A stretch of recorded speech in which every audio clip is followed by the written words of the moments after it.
Sa likod ng kabayanihan ni Jose Rizal, may mga lihim na kwento ng puso. Mga kwentong nagbigay saya, pag-asa, at maging pihati. Ang mga dilag na minsang naging bahagi ng kanyang buhay, ang siyang nagbigay ng apoy sa kanyang panulat at lakas sa kanyang adhikay para sa bayan.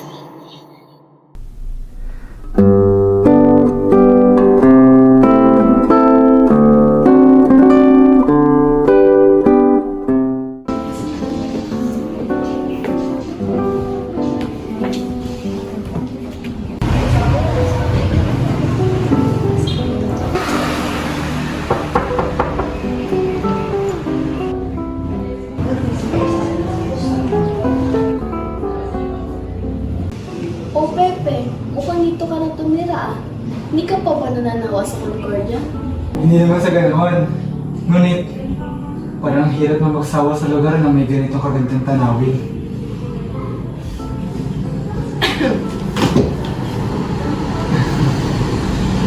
Naku, Jose. Mukhang masyado ka na atang nagbibiro. Hindi ako magbibiro, Segunda. Bawat ngiti mo, parang musika nagbibigay saya sa makatang katulad ko. Ano ba talagang pakay mo dito? Kung makasama ka, alam kong mali. Ngunit, sa tuwing nakikita kita, tila nawawala ang bigat ng buhay.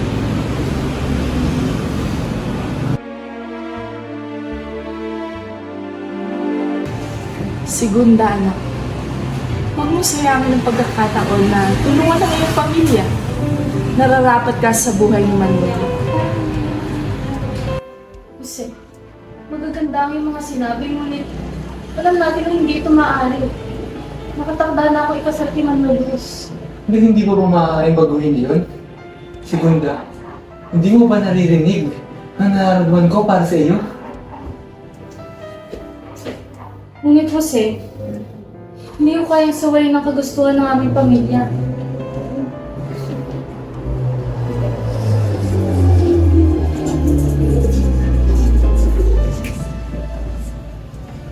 Sa likod ng bawat dakilang tao ay ang pag-ibig na hindi nagtagumpay.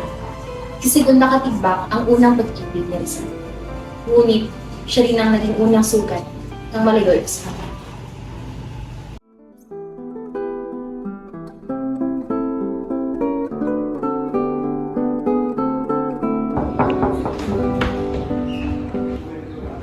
Oh, Jose, ba't naparito ka ngayong gabi?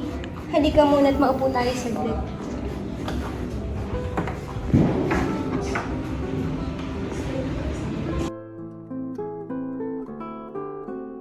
Binibini. Nais ko lang sana magpahinga. Ang puso ko'y puno ng lungkot. Jose, nakikita ko sa iyong mga mata ang bigat at lungkot na iyong nadarama. Ang pagkawala ng isang minamahal ay hindi madali at napakahirap. Ngunit ang mga alaala nito, naway gawin mong lakas mo. Oo, siguro nga. Ngunit bawat gabi, ang sakit ay patuloy na nagbabalik. Oo, Jose. Ang sakit ay hindi mawawala agad. Kaya't ngayong gabi, iyong pakatatandaan na may mga taong handang makinig at sa iyo ay magbigay gabay. Maraming salamat, Binibini. Ang gabing ito ang nagsilbing aliw sa puso kong sugatan.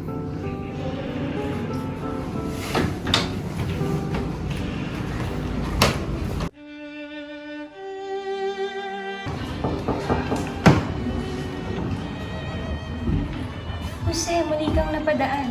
Anong nagudyok sa iyo? Halika muna at pag-usapan natin yung sagot.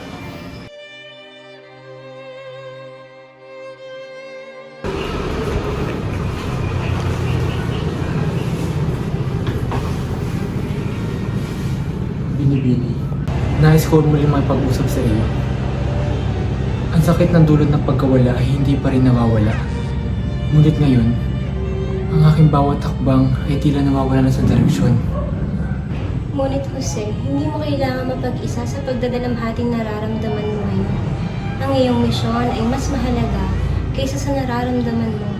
Ngunit sa kabila ng lahat, may mga bagay na tumutol sa akin.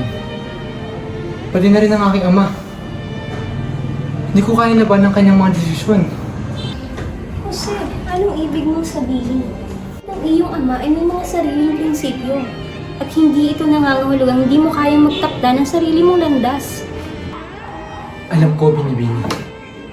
Ngunit sa ngayon, natutunan ko na kahit gaano pa kalakas ang nararamdaman ko, hindi ko magagampanan ng aking mga pangarap kung aking mga desisyon ay laging laban sa kanila.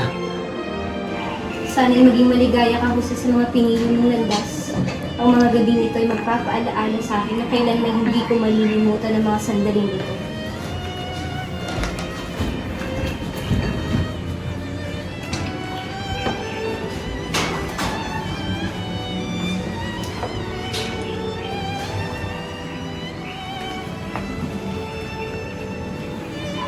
Sa mga gabing iyon, bagamat lumapit si Rizal kay Binibini, natutunan niya ang relasyon nila ay nagsimula sa dalawang magkasunod na pagbisita ay hindi magtatagal.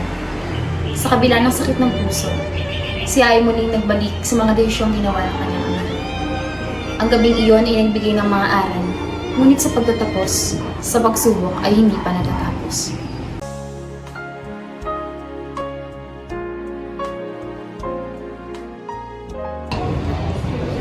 Jose, ito ba ang liyang na sinasabi mo?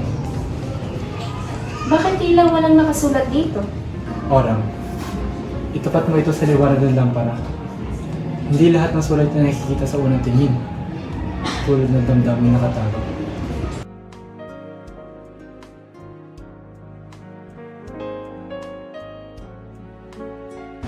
Aba, napakahusay mo naman, Jose. Paano mo ito naisulat nang hindi ko napapansin? Ngunit, ano ibig sabihin ng mga salitang ito? Yan ang lihim ng aking damdamin. Ngunit, nananatiling lihim na lamang ang mga ito. Bakit, Jose? Hindi mo ba ako gusto? Hindi mo ba nakikita? Kaya din kitang mahal. Oram, mahalaga ka para sa akin. Ngunit, hindi mo ako maintindihan. May isang Leonor ng matagal nang nasa aking puso. Ayokong paasahin ka sa isang bagay na hindi ko maibibigay.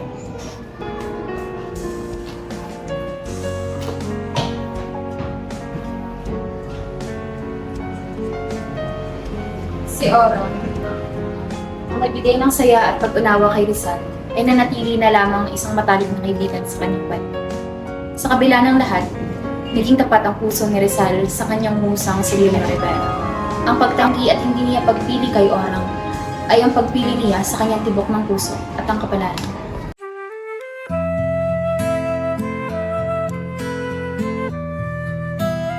Leonor, ang mga halaman mo'y tila'y sumasalamin sa kagandahan ng iyong puso. Ang pag-aalaga mo rito ay para pag-aalaga mo sa mga tao na kapaligid sa'yo. Hindi ko mawari kung paano ko nagawang mabuhay nang wala ka. Jose, tila parang masyado kang madrama ngayon. Para bang may mabigat na sama ng loob ang iyong mga mata. Ang iyong tinig, parang merong mga saloobin na hindi mo maipahayag. Leonor, alam kong batid mo na ang pag-ibig ko sa'yo wagas, hindi ba? Kaya't pumunta na ako dito sa'yo ng harapan upang sabihin sa'yo na ang puso ko'y sa'yo lamang. Jose, alam ko. Jose!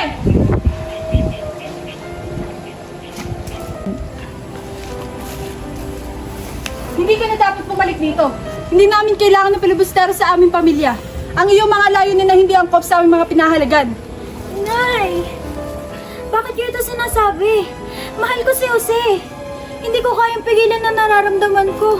Wala akong kasalanan. Leonor, ikaw may obligasyon sa ating pamilya. Hindi mo kaya magpakasal sa lalaking iyan. Yan ang magdadala ng gulo sa atin at pasakit. Alam mo ba ang magiging kalagayan natin pag pinakasalan mo siya? Wala kang magandang kinabukasan.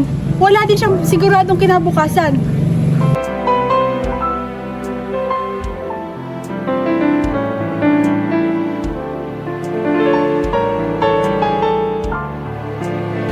Leonor, kahit anong mangyari, mahal kita. Hindi ito mababago. Ang aking pagmamahal sa iyo ay walang hanggan at hindi ko kaya magsinawalay sa aking puso. Hindi ako titigil kahit na alam kong mahirap ang landas sa tatahakin ko. Para sa bayan ko. Para sa'yo. Handa ako magsakripisyo. Kasi, hindi ko kaya magdesisyon ngayon. Ang puso ko hindi lang para sa'yo, kundi para sa pamilya ko. Kung ikaw ang pipiliin ko, magkakaroon ako ng kalungkutan na hindi ko kayang ipaliwanag. Leonor, ang pagmamahal ko sa'yo ay mananatili. Walang kapantay. Walang hangganan. Kung ang mga daan natin ay maghiwalay, sana'y maisip mong minsan, sa mga sandaling ito, ako'y naging bahagi ng iyong buhay. Kasi, hindi ko alam kung anong magiging buhay ko pag pinili ko ang pag-ibig na ito. Pero sana, malaman mo, balang araw, ang ating mga puso ay magtatagpong muli. At hindi ko alam kung paano, pero sigurado ako na hindi ito ang huli natin. Ang pagmamahalan na Rizal at Leonor Rivera ay tumagal ng 11 taon. Isang pag-ibig na sinalubong ng maraming pagsubok at hamon. Ngunit sa kabila ng kanilang pangarap at pagnanasa, ang kanilang ugnayan ay nauwi sa isang masakit na paghiwalay. Natanging liham at alaala na lamang ang makapagpapaalala sa kanilang pagmamahal.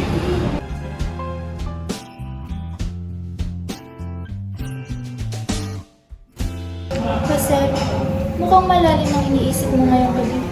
Napakatahimik mo.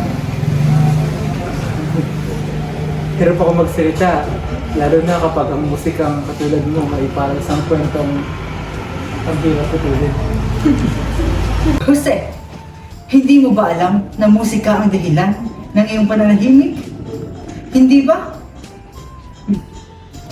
Consuelo, alam mo ba at batid mo ba na madaming nabighani sa'yo sa salo-salong ito? Aba, hindi ko naman alam na may ganun akong epekto sa inyo.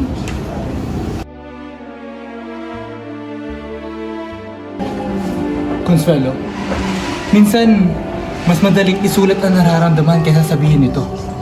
Kaya nga naisulat ko ang tula na para sa'yo eh. Ala, Senyorita C.O.E.R.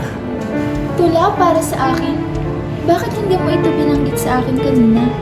Dahil ito'y patunay na isang damdaming alam kong hindi dapat lumuhin.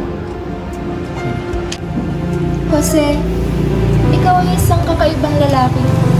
Ngunit, igalang mo nawa ang alaala ko sa iyong mga alaala ng kabayanihan. Sa kabila ng tindi ng pag-ibig, pinili ni Rizal ang disiplina at katapatan sa prinsipyo. Ipinasya niya ang huwag sirain ng relasyon kay Consuelo, iwasang makasakit at umiwas sa alitan kay Eduardo Dolete. Sa halip, pinili niyang maghintay at magpapakumbaba.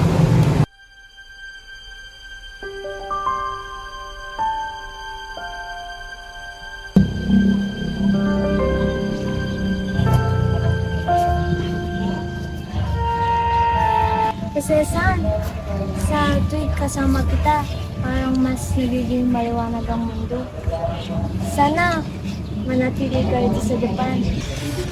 Tunay nga napakaganda ng iyong bayan. At napakaganda mo rin. Ngunit, hindi ko kayang talikuran ng aking mga tungkulin. Ang Pilipinas ay naghihintay sa akin. Hindi ba mas maganda mamuhay sa lugar kung saan may pagmamahalan? Hindi mo ba kayang manatili ulit sa Japan? Para sa akin? Jose-san, ang aking puso'y nais manatili. Ngunit, ang aking isip at kaluluwa ay tinatawag ng bayan. Kung ako'y mananatili, ako'y magiging makasarili. Jose, bakit ang pagmamahalan palaging may sakripisyo? Dahil ang tunay na pagmamahal ay hindi para sa isa lamang. Ito ay para sa bayan, sa kalayaan, at kinabukasan. Salamat o Seisan sa mga araw na maligaya at pagmamahalan na buo sa bayan na ito. Ikaw ay mananatili sa aking alaala.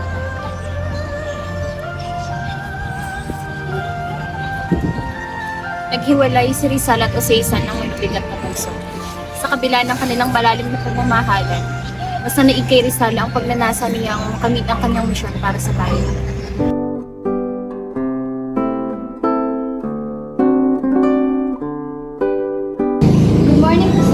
is your breakfast. Why do you always look so serious? Don't you ever want to take a break and enjoy the moment? Rest comes through my work, Daddy. Creating brings me peace. Jose, you're brilliant. But sometimes, I wish you could see the value in the present. Life isn't just about the future. There's beauty in love too. I understand, Daddy. But my heart belongs to my country. My mission is bigger than me. I can't stop now. I know, Jose, and believe me, I understand your purpose. But it's hard knowing that I can change your path. And I just wish that you could see how much you mean to those people around you, especially to me. You've been kind, Daddy. But my heart is committed to something greater. I can't turn back.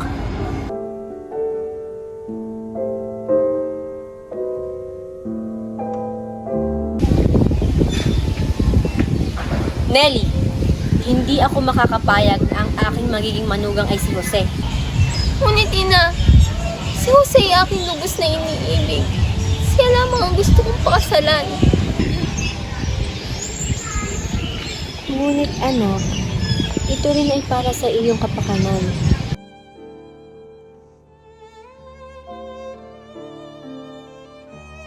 Ise, alam mo ba, hindi ko maipaliwanag ang tuwang aking nadarama sa tuwing nandito ka. Ngunit, bakit parang may palaging pumipigil sa iyo?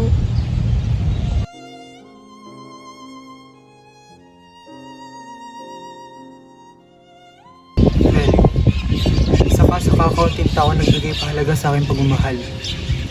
Ngunit, may mga bagay na hindi tayo mapipigilan.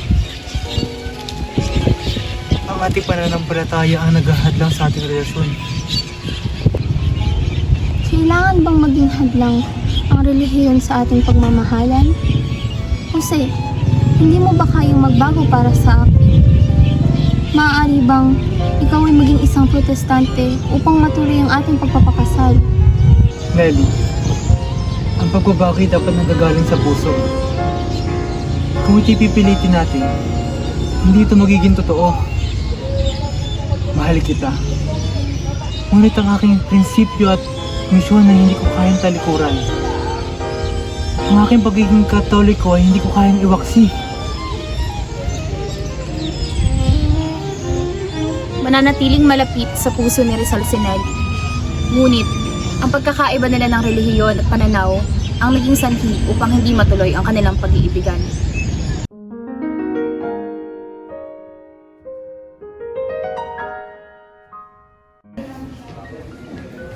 Jose, is this letter is a sign that you were leaving? Suzanne, you know I must go to Madrid. There's so much to do. I must continue my journey for the sake of our country. But why leave everyone who love you behind? Don't you want to think of yourself too?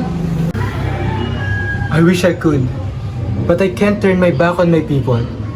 Their suffering is my suffering. My heart aches too, but I must endure for them. So every woman who loves you seems to become a part of your biggest life. I understand, but it still feels I'm losing you. I will never forget you, Suzanne. My love for you is real, and it will always remain with me, no matter where I go. I won't forget. And maybe one day, if all of this is end, we'll find peace. Suzanne held on to hope, but Rizal, true to his mission and vision for the nation, pressed on with his fight. Once more, he left behind a broken heart. Yet, his dream for freedom of the motherland continued to guide his path.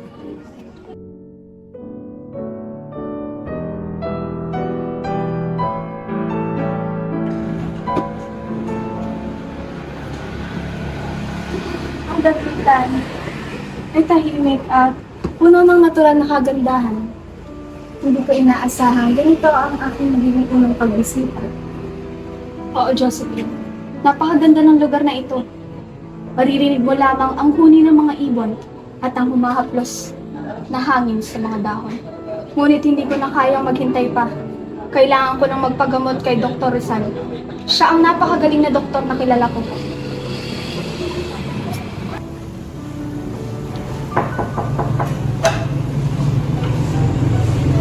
Dr. Rizal, maaari ko bang magtanong? Ang aking pong ama ay nakalagayan sa kanyang mga mata. Maaari mo po ba kang matulungan? Bilang isang doktor, tukunin kong magbigay ng tulong sa mga nangangailangan. Ano ba nangyari sa iyong ama?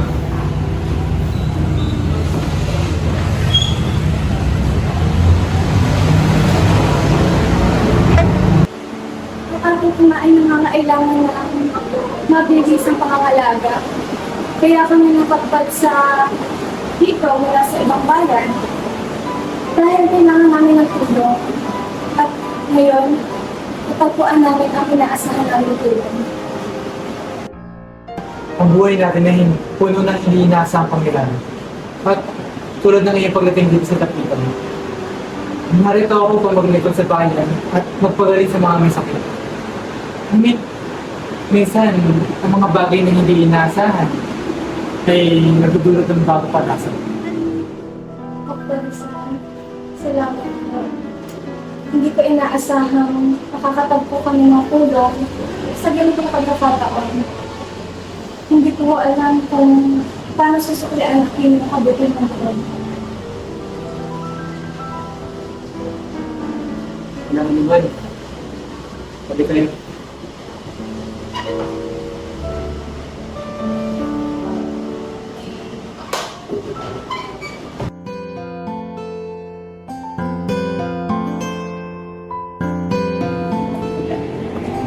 So, ako lang ay tila parang ating buhay, hindi ba?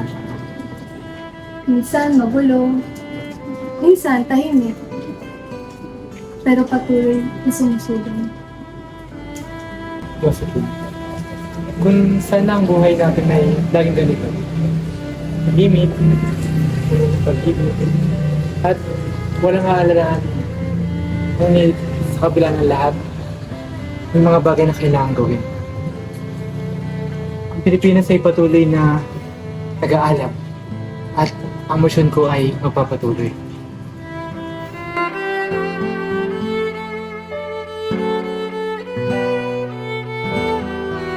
Josephine, hindi ko alam kung anong nangyayari sa hinahanap. Ngunit alam ko na ang mga sandaling ito, ang pagmamahalan natin, ang bakit patak ng ulan, ang hingi ng paligid, ay magiging bahagi ng ating kwento.